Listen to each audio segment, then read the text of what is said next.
Assalamualaikum warahmatullahi wabarakatuh. Saya Sabita Rahmawati dari kelas 5B dengan NPM 211063050. Di sini saya akan memaparkan hasil rancangan proposal penelitian saya. Adapun judul dari proposal ini yaitu pemahaman model pembelajaran penemuan terbimbing untuk meningkatkan kemampuan pemahaman konsep matematis siswa. Di sini ada latar belakangnya yaitu kemampuan untuk memahami dan membuat hubungan antara konsep-konsep ilmiah dikenal sebagai pemahaman konsep. Menurut Permendiknas nomor 58 tahun 2014 yang disebutkan dalam Kartika tentang kurikulum sekolah menengah pertama, dan Rusmana dan Ismaningrum 2012 menyatakan bahwa karena banyak siswa hanya menghafal daripada memahaminya, mereka mengalami kesulitan belajar dan tidak dapat menerapkan konsep matematika dalam situasi dunia nyata. Oleh karena itu, untuk meningkatkan pemahaman konsep siswa, diperlukan model pembelajaran yang efisien. Salah satunya yaitu eh, penemuan terbimbing. Eh, ini konsisten dengan temuan penelitian Rohman yang menunjukkan bagaimana pendekatan penemuan terbimbing dapat membantu siswa meningkatkan pemahaman konseptual mereka dan membantu mereka mempertahankan pengetahuan yang telah mereka peroleh. Eh, Mereka menggunakan model pembelajaran penemuan terbimbing harus berpartisipasi aktif dalam proses pembelajaran karena untuk memahami sepenuhnya konsep yang dipelajarinya. Mereka tidak hanya harus mendengarkan informasi, tapi juga melalui proses memperoleh konsep atau rumus. Nah, dapat disimpulkan bahwa model pembelajaran penemuan terbimbing diharapkan dapat meningkatkan pemahaman siswa terhadap konsep matematika karena memberikan kesempatan kepada siswa untuk berpartisipasi lebih aktif dalam proses pembelajaran. Dengan demikian, tujuan dari penelitian ini adalah untuk menyelidiki dan mengevaluasi seberapa baik pendekatan pembelajaran penemuan terbimbing meningkatkan kemampuan siswa dalam memahami konsep-konsep matematika. Adapun rumusan masalah yang pertama, seberapa baik siswa dapat memahami konsep matematika yang mereka pelajari di kelas. Yang kedua, apakah pemahaman siswa terhadap konsep matematika akan meningkat dengan penggunaan model pembelajaran penemuan terbimbing. Selanjutnya ada tujuan penelitian. Untuk mengetahui seberapa baik siswa dalam memahami konsep pada pembelajaran matematika. Yang kedua, untuk mengetahui apakah model pembelajaran penemuan terbimbing dapat meningkatkan pemahaman siswa tentang konsep matematika.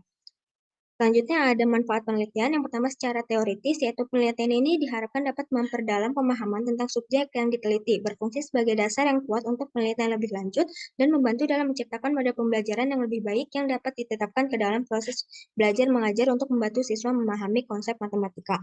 Yang kedua, secara praktis, penelitian ini diharapkan dapat membantu peneliti mengembangkan keahlian, keterampilan, dan wawasan baru tentang bagaimana untuk lebih membantu siswa meningkatkan pemahaman konsep matematika. Yaitu dengan memilih model pembelajaran yang sesuai, guru dapat berkontribusi pada peningkatan strategi pembelajaran di kelas agar siswa lebih tertarik pada matematika dan memahami materi pelajaran dengan lebih baik untuk meningkatkan hasil belajar mereka. Yang selanjutnya ada tinjauan kepustakaan. Yang pertama ada kemampuan pemahaman konsep. Pemahaman konsep yaitu mencakup kapasitas siswa untuk memahami dan menafsirkan ide-ide matematika dengan benar serta menerapkan pemahaman tersebut dalam situasi nyata. Yang kedua, ada model pembelajaran penemuan terbimbing, yaitu ada dua jenis metode penemuan, yaitu penemuan murni dan penemuan terbimbing. Menurut Karim, dalam model penemuan bimbing, siswa harus secara aktif berpartisipasi dalam memahami konsep dan prinsip, dan guru mendukung siswa dalam melakukan eksperimen dan memiliki pengalaman yang memungkinkan mereka mempelajari konsep dan prinsip secara mandiri. Pendidik memberikan kesempatan pada siswa untuk menggunakan ide, konsep, dan keterampilan yang telah dimiliki untuk menemukan pengetahuan baru yang berguna bagi mereka, sehingga mereka akan lebih memahami dengan lebih baik daripada hanya melihat dan mendengarkan guru saja. Dengan kata lain, prinsip dan prosedur yang diperoleh siswa melalui proses penemuan akan lebih lama diingat dibandingkan dengan hanya disampaikan oleh guru. Menurut Suryo Subroto dalam Hayati dan Wina. Selanjutnya ada teori belajar yang mendukung, yaitu teori belajar konstruktivisme, yaitu teori konstruktivisme sebagai teori belajar menawarkan kebebasan kepada manusia untuk belajar dan menemukan kebutuhan mereka, serta kemampuan untuk melakukannya dengan bantuan orang lain. Nah, teori ini itu memberdayakan manusia untuk secara aktif belajar dan menemukan pengetahuan teknologi, kompetensi untuk diri mereka sendiri, dan hal-hal lain yang diperlukan untuk mengembangkan dirinya sendiri. Sehingga teori belajar ini mendukung dalam penelitian ini. Yang keempat ada penelitian sejenis. Yang pertama dari Septiani dan Aini, yaitu 15 siswa kelas 8 di SMP Al-Musli Karawang itu menunjukkan bahwa pemahaman konsep siswanya masih rendah. Dan menurut Unayana dan Sumatri, yaitu pemahaman konsep siswa pun masih rendah sehingga perlunya peningkatan pemahaman konseptual siswa. Dan hasil penelitian tentang pemahaman siswa terhadap konsep matematika dalam Ramadan dan Mahmudi menunjukkan bahwa pembelajaran penemuan terbimbing itu lebih efektif daripada pembelajaran biasa. Selanjutnya ada hipotesis penelitian, yaitu bahwa menerapkan model pembelajaran penemuan terbimbing meningkatkan pemahaman siswa tentang konsep matematika berdasarkan dari rumusan masalah dan informasi latar belakang. Selanjutnya ada metode penelitian. Yang pertama, desain penelitian. Penelitian ini itu menggunakan kuasi eksperimen dengan membandingkan hasil tes akhir kelas eksperimen maupun kelas kontrol. Dapat dikatakan yaitu dengan rancangan penelitian two group short test only.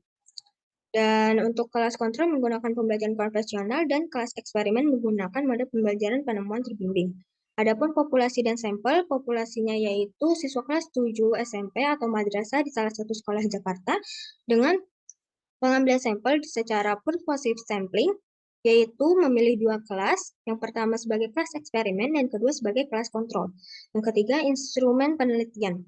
Instrumen penelitian yang digunakan dalam penelitian ini yaitu menggunakan tes dan non-tes.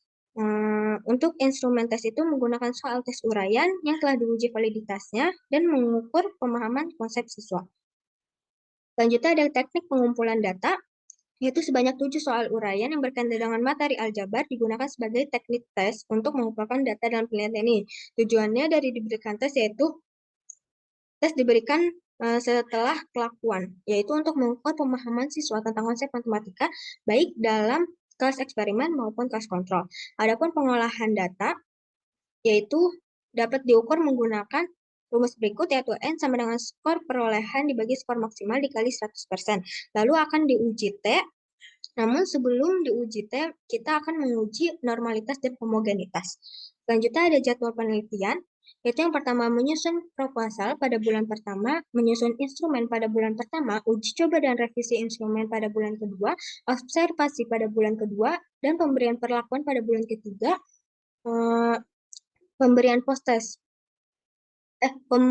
perlakuan pada bulan ketiga dan keempat, pemberian post-test pada bulan kelima, pengolahan data pada bulan kelima, penyusunan laporan pada bulan keenam. Sekian pemaparan dari saya. Terima kasih. Wassalamualaikum warahmatullahi wabarakatuh.